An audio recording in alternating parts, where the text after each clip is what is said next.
Hey guys, it's Tim Miller from the Bulwark. There's something that we've been seeing ever since the victory last Tuesday, and that is MAGA leaders demanding that everybody come together. They want to do kumbaya now. Okay, that is the thing that you're hearing from some of Donald Trump's surrogates, that it's time to unite the country and that libs don't need to be mean to them anymore.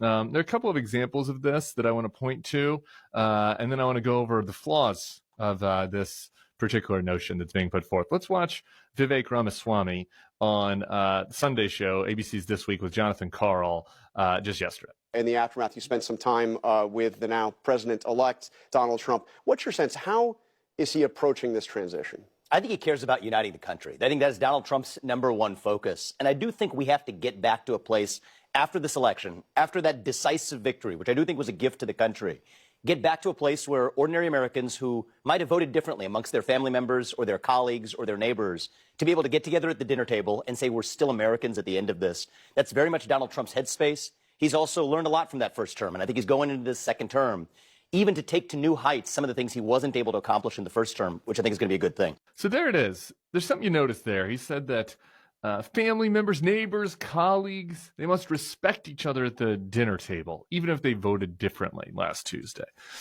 And there's something that you noticed there, which is a demand that people that did not vote for Donald Trump respect people that did.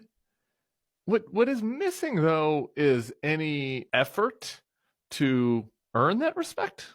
Right? It's a very one-way sort of thing.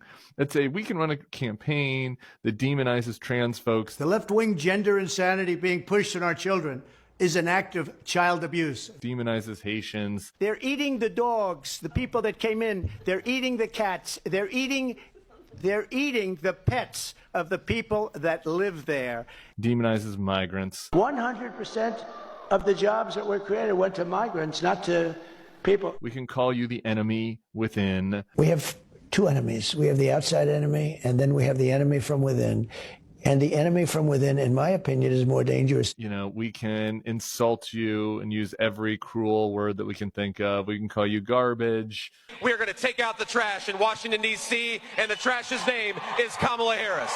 We can call you idiots and stupid and low IQ. Low IQ. She's a low IQ individual. And then when it's over, afterwards, you have to be like, hey, I appreciate you. Thank you so much for calling me garbage and the enemy of the people and making up lies about how I eat pets. I respect you so much. I would love to have a meal with you right now. Like, that's not exactly how life works, you know?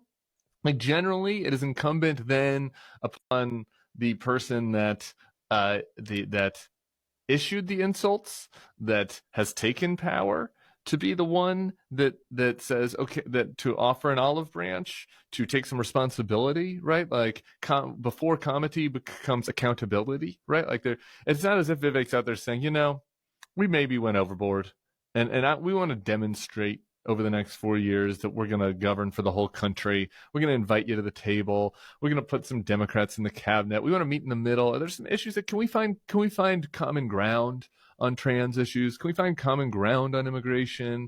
Can we find common ground on climate, so that we can all sort of, again, you know, rejoin in a society where we debate over the issues, but where we kind of meet in the middle and like, he's not saying any of that shit.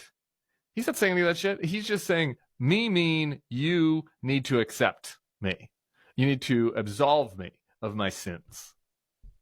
I'm not a priest. Sorry, Vivek, not a priest. I'm not here to absolve, and I'm not here to just kind of have a, you know, get together for a crawfish boil, just tell you everything's going to be okay. I don't think it is. I think that we'll see exactly how this administration plans to govern. I can promise you that I'll be honest about it, that I'll be candid, that I will give credit if you do something good. I can offer you that. That's about all I can offer. I can't offer you absolution, and I certainly can't offer you a pleasant Thanksgiving dinner if you haven't earned it.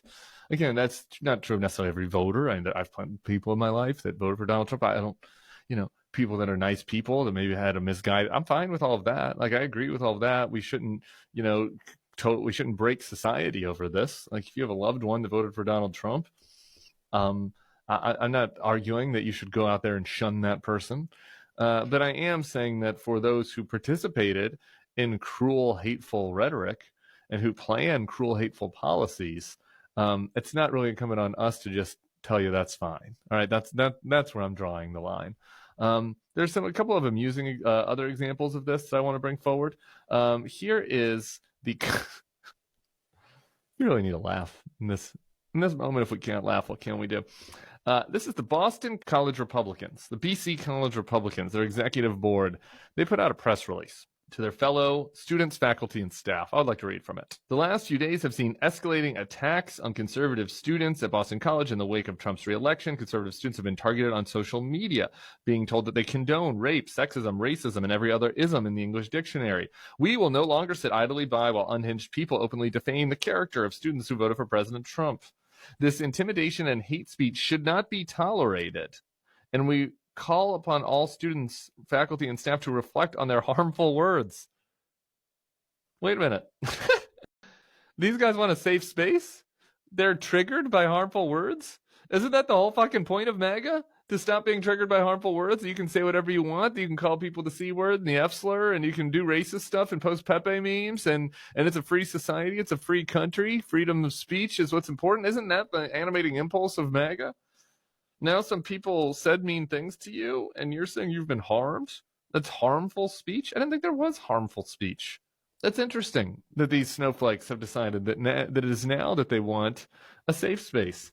I'm not for harmful speech. I don't think people should name call, but you break it, you bought it. If there was a theory, an in vogue theory, particularly on the left during the 2010s, that college campuses that should be defined by being protective and safe places for dialogue, and that harmful words and rhetoric should not be welcome, that colleges should be, kind of somewhere where people can go and not worry that, that they're going to feel unwelcome or that they're going to feel dehumanized. That was kind of the essential theory around what a lot of left-wing campuses were pushing. And the Republicans went and broke that. They didn't like that system. They broke it and said, no, words are not harmful. We can say whatever we want. And so you broke it. Now you got it. Now you bought it. This is what you get. All right. Some people are going to be mean to you. I'm not saying that that's good, or I'm not even really endorsing that, but that's it. That's where we are now. This notion that there's a call for unity on campus now, that ad hominem attacks are not welcome. This just goes on and on. You can see it all. It's like, okay, model that behavior then. Model that behavior. I'm with you, Boston College Republicans. Go out and demonstrate how kind you can be to people of different gender identities, different sexualities on campus, how kind you can be to people that have divergent views of yours. Listen to them. And then we'll see.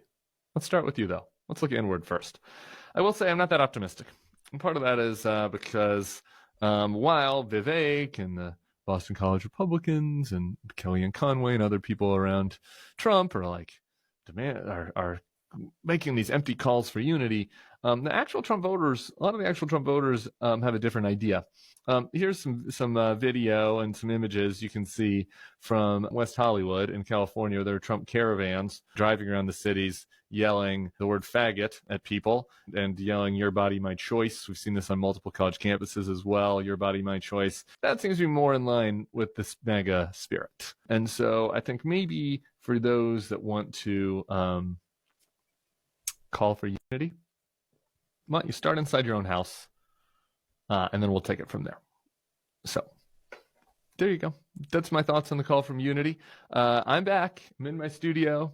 I've finished my detention in New York City, where I had to suffer hours upon hours of analysis of last week's election, and I'm now home. And I'll be coming to you guys more as things develop over the coming weeks. You can always make sure to subscribe to this feed, and we'll be keeping you abreast on all of the news that we wish we didn't have to keep you abreast of. We'll see you soon. Hey, if you like this video and our content, I'd love for you to become a Bulwark Plus subscriber. You get access to bonus podcasts, secret podcasts, and newsletters we put out every day, plus some behind-the-scenes takes that I don't always post on this feed. In addition, you can become part of the Bulwark community. Come over to our Substack and comment and meet other like-minded people. We'd love to have you. Starting today, you can get a free trial at thebulwark.com/free trial. The link is right here on the screen and below in the description. We'd love to have you as part of our community. Come on and give it a free try today.